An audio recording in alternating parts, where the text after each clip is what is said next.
Okay, friends, again I welcome you in our next lecture. It is income from capital gain. This is our second lecture. In last class, we discussed the charging section, section 45.1, and the section of transfer, that is section 247, and the definition of capital asset, section 240. Okay, let us have a recap, a fast recap. Charging section. Okay, so section 45.1 is a charging section, and this charging section, what does it say? Charging section 45.1 says that any profit or gains from transfer of a capital asset during previous year is taxable under the head income from capital gain. Okay, so two terms are important. One is capital asset, that means what is the meaning of capital asset, and second is the transfer. So we had discussion on capital asset. So what are capital assets? Let us summarize what are capital asset. Capital assets. So capital assets means any property of any kind, whether it is connected with the business or not. And second, it excludes some assets and it includes some assets. So एक बार देखते हैं बहुत fast revision. Any property of any kind, whether connected with business or not, it may be movable or immovable. It may be tangible or intangible. Intangible example देखा था हमने, जैसे goodwill. कुछ examples हमने दिए, जैसे land, building. Let me take highlighter.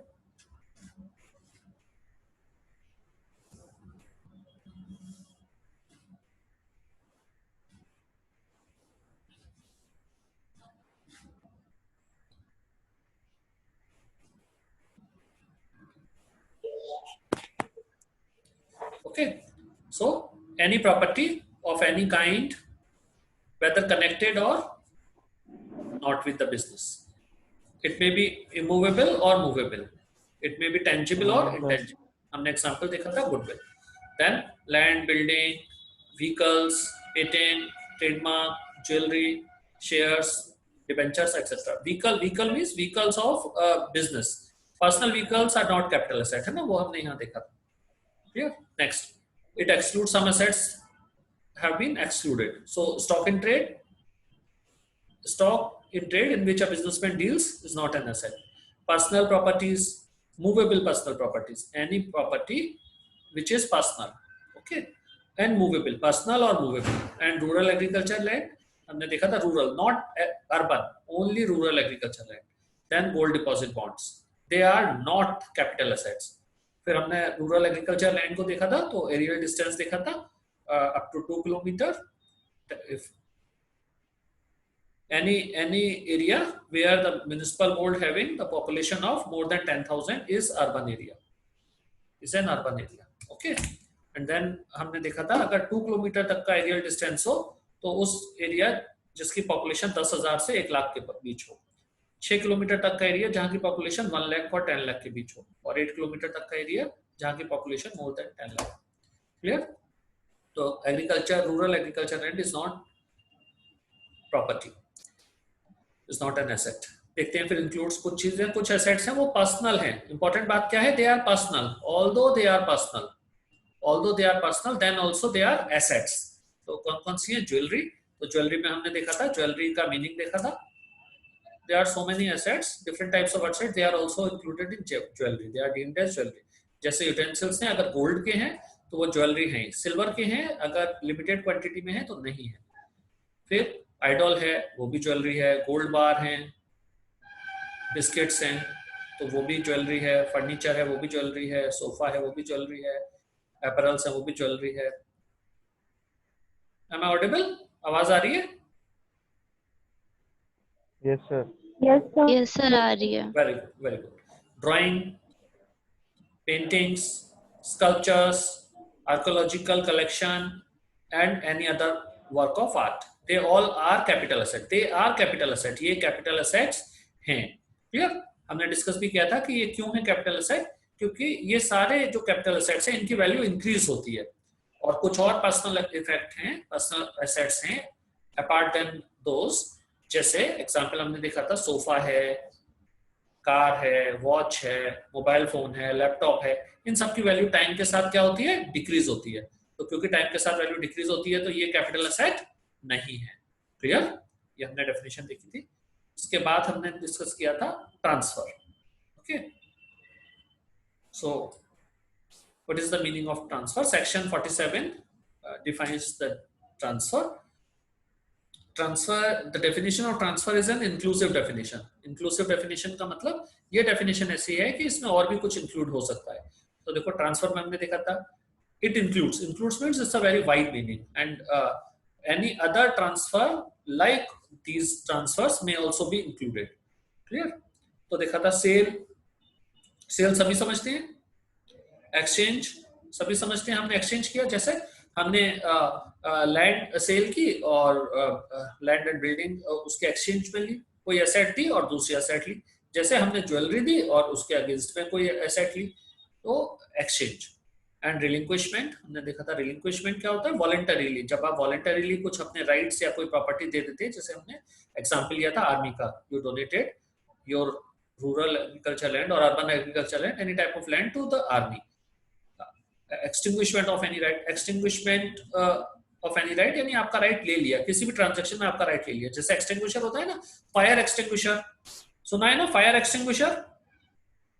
Yes sir, आग बुझाता है, जो आग बुझा देता है, आग को खत्म कर देता है, क्या कर देता है? आग को खत्म कर देता है। तो ऐसे ही एक्सटिंग्विशमेंट ऑफ एनी राइट का मतलब आपके राइट को खत्म कर देना। किसी भी एसेट में अगर आपका राइट है और आप अपना राइट सेल कर देते हैं या ट्रांसफर कर देते हैं तो उसे क्या कहते हैं? एक्सटिंग्विशमेंट। बेस्ट एग्जांपल था जैसे रिडेम्पशन ऑफ प्रेफरेंस शेयर, तो आपका प्रेफरेंस शेयर का रिडेम्पशन हो गया, तो वो भी क्या है? Extinguishment of any right. Clear? लेकिन प्रेफरेंस शेयर का रिडेम्पशन एक एग्जांपल है, बहुत सारे हो सकते हैं। जैसे आपके पास कोई लैंड है, आपने उस लैंड में आपके बिल्डिंग है और लैंड है, लैंड अपार्टमेंट देयर टू, उसके आसपास की लैंड है, वो भी कैपिटल एसेट होती है।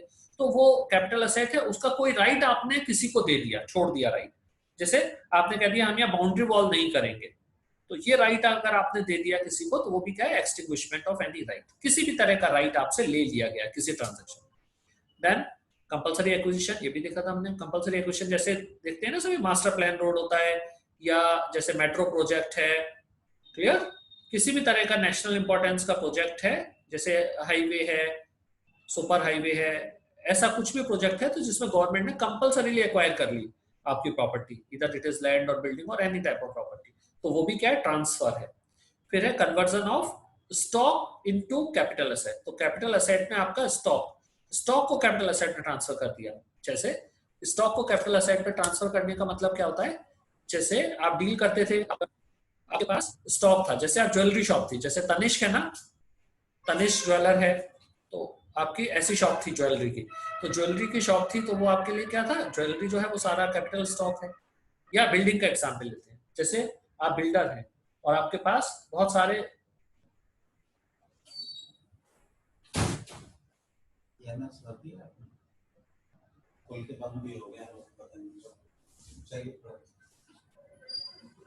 Hello, am I audible? Yes sir. Yes, sir. Yes sir. Okay, ठीक है, देखते हैं। क्लियर? तो जैसे conversion of stock into capital asset, तो capital asset, conversion of stock into capital asset, तो स्टॉक, जैसे पेन लेके आपको समझाते हैं, ये समझना पड़ेगा।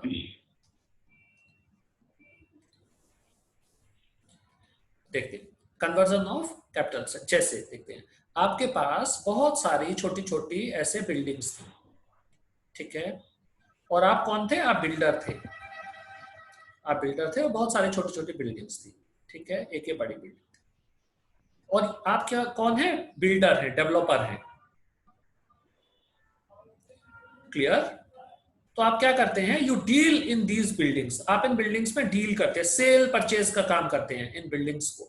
तो सेल परचेज का काम करते हैं, तो ये जितनी भी बिल्डिंग्स हैं, ये सारी बिल्डिंग आपके लिए क्या होंगी? स्टॉक होंगी ना? बताओ। स्टॉक होंगी, क्योंकि जो भी बिजनेसमैन जिन गुड्स में डील करता है उन्हें क्या बोलते हैं? उन्हें हम स्टॉक बोलते हैं। क्लियर है? स्टॉक। जैसे कार डीलर के लिए कार्स क्या है? स्टॉक। स्टॉक। है ना। बिजनेसमैन कार परचेज कर लेगा, फिर वो अपनी बैलेंस शीट में शो करेगा, उसके लिए कैपिटल एसेट हो सकती है, लेकिन जो कार डीलर है उसके लिए कार्स क्या है, स्टॉक है। क्लियर। जैसे फर्नीचर, फर्नीचर डीलर है, फर्नीचर डीलर के लिए फर्नीचर क्या है, स्टॉक।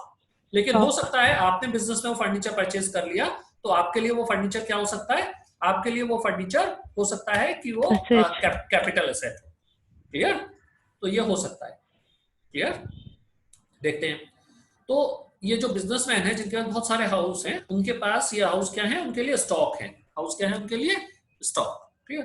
अब उन्होंने क्या किया, ये वाला जो हाउस था एक, इस हाउस को उन्होंने अपना ऑफिस बना दिया, किसी एक पर्टिकुलर डेट से ऑफिस में कन्वर्ट कर दिया। क्लियर। सपोज उन्होंने 1/7/2019 से इसे कन्वर्ट कर दिया ऑफिस में। तो क्वेश्चन ये आया, पहले ये क्या था, स्टॉक। ठीक है। जैसे आपका प्रीवियस ईयर है, उस प्रीवियस ईयर में 1/7/19 से पहले तक वो क्या था, स्टॉक। और उसके बाद क्या हो गया, कैपिटल एसेट। किस डेट के बाद, इस डेट के बाद। तो क्वेश्चन अराइज हुआ कि ये जो है ये ट्रांसफर है कि नहीं, ये ट्रांसफर माना जाएगा कि नहीं, conversion of stock into capital asset, बताओ। Yes sir. यस। तो ये क्या है, ये conversion of stock into capital asset, this is deemed as transfer. तो ये क्या माना जाएगा, ट्रांसफर माना जाएगा। क्लियर है। ठीक है।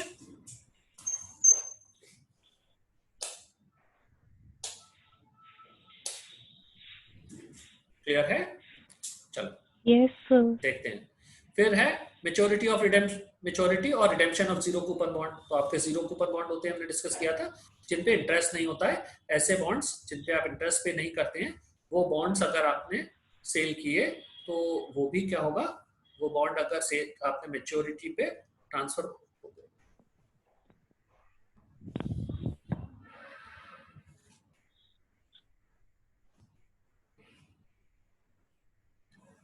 तो वो भी क्या होगा, मेच्योरिटी पे अगर रिडेम्पशन हुआ, मेच्योरिटी हुआ या रिडेम्पशन हुआ किसका, जीरो कूपन बॉन्ड का, जिन पे इंटरेस्ट नहीं मिलती, हमने डिस्कस किया था ना। और पार्ट ट्रांसफर ऑफ सेक्शन ये 53A है, दिस इज 53A। क्लियर।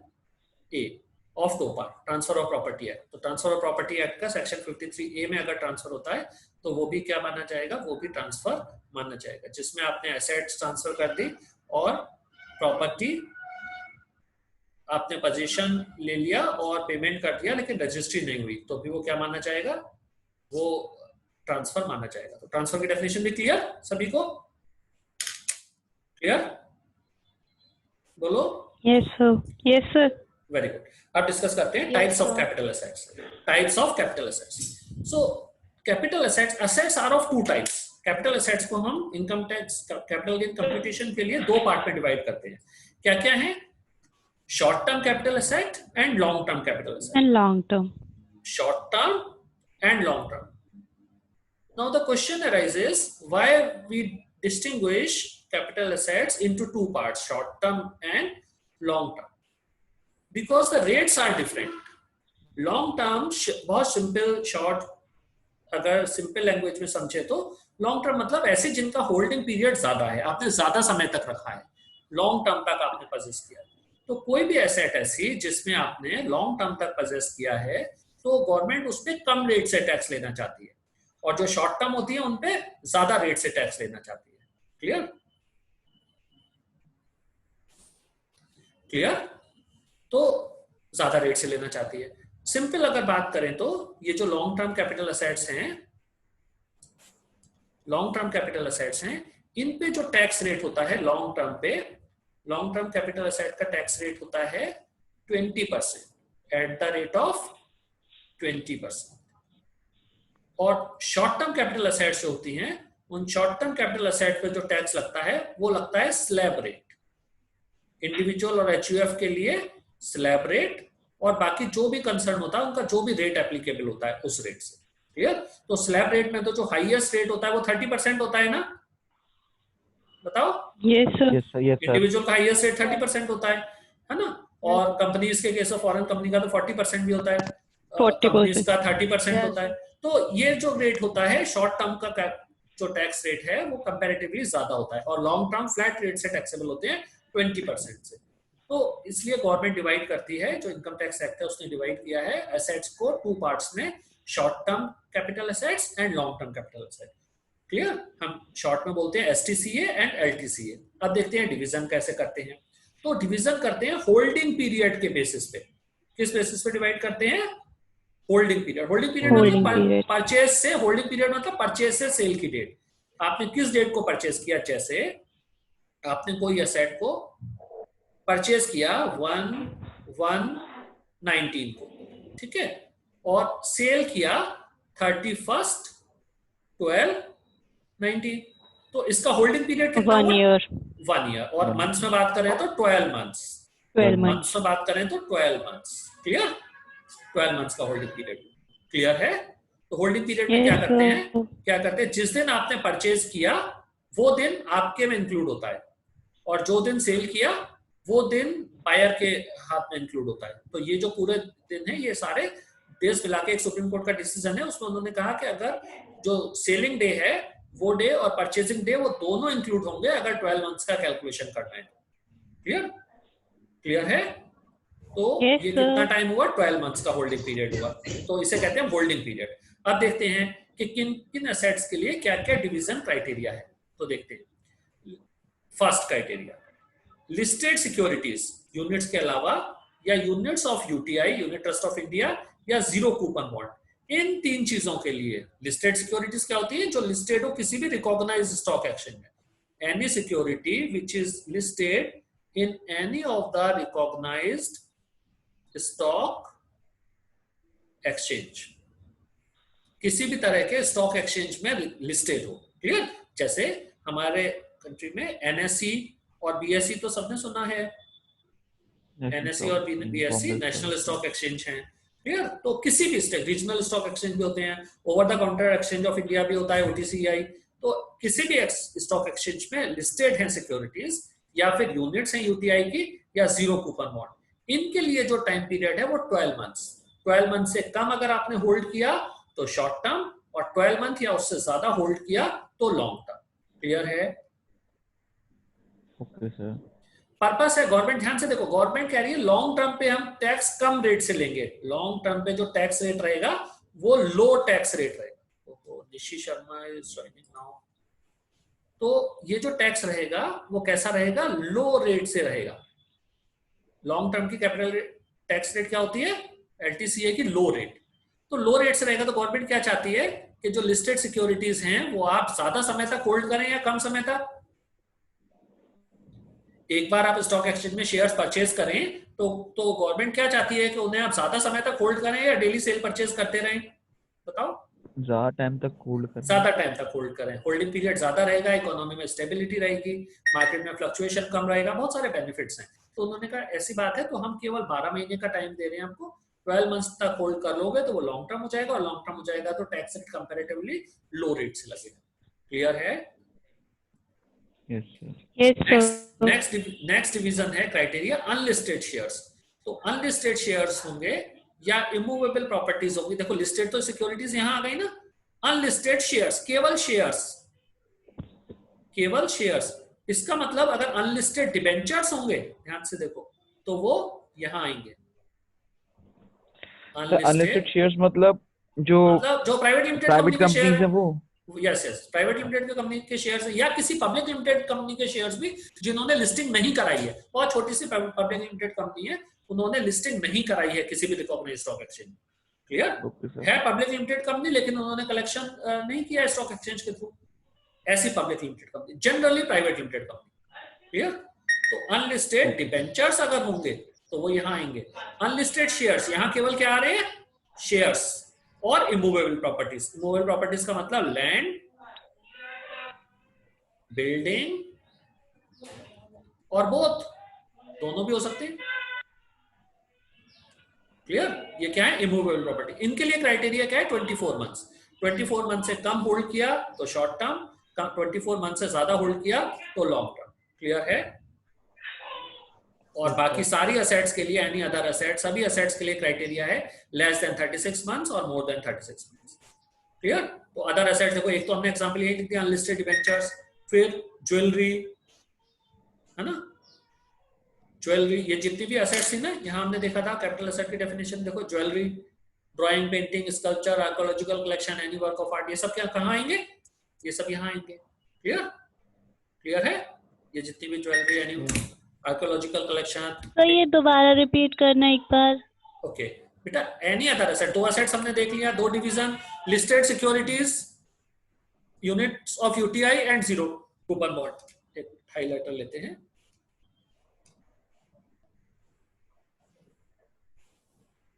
देखो हमने ये देख लिया ना, लिस्टेड,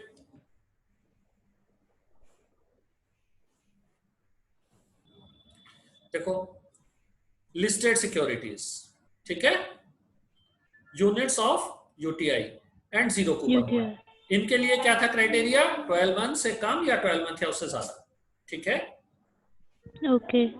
उसके बाद अनलिस्टेड शेयर्स जो लिस्टेड नहीं है किसी भी स्टॉक एक्सचेंज में, और इमूवेबल प्रॉपर्टीज यानी लैंड एंड बिल्डिंग, उनके लिए क्राइटेरिया क्या है? 24 मंथ्स या 24 मंथ से ज्यादा। ठीक है, इनके अलावा तो बहुत सारी और एसेट्स है ना, जैसे हमने एग्जांपल दिया, अनलिस्टेड डिवेंचर्स हैं, ज्वेलरी है, पेंटिंग है, ड्राइंग है, आर्कियोलॉजिकल कलेक्शन है, एनी वर्क ऑफ आर्ट, कुछ भी ऐसी एसेट है।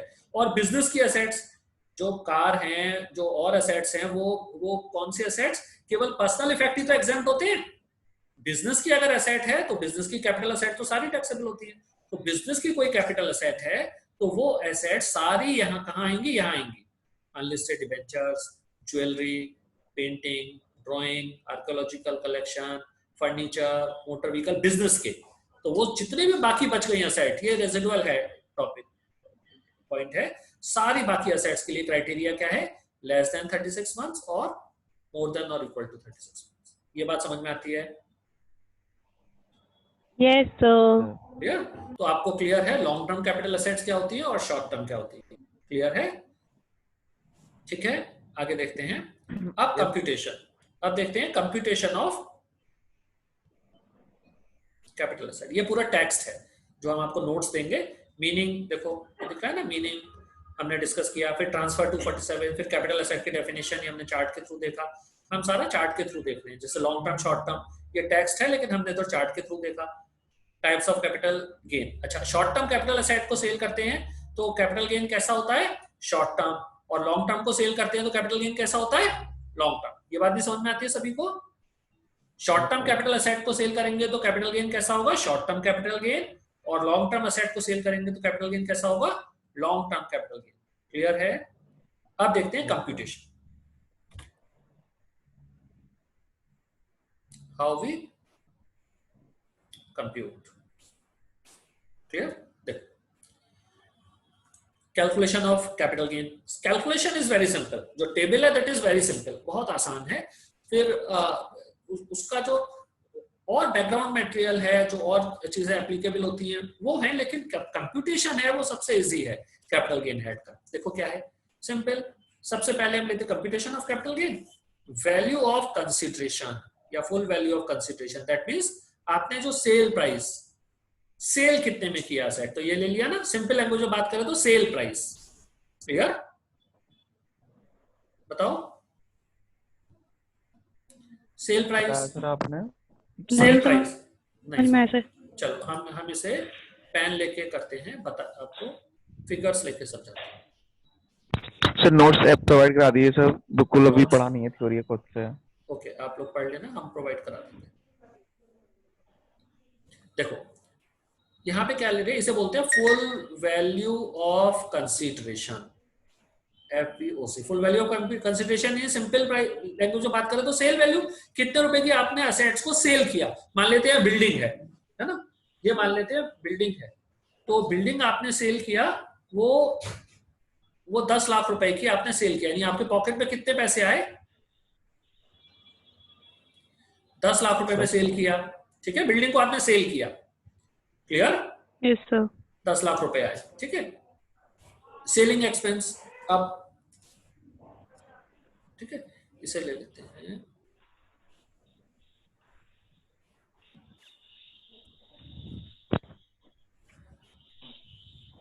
ठीक है, 10 लाख, इसे मान लेते हैं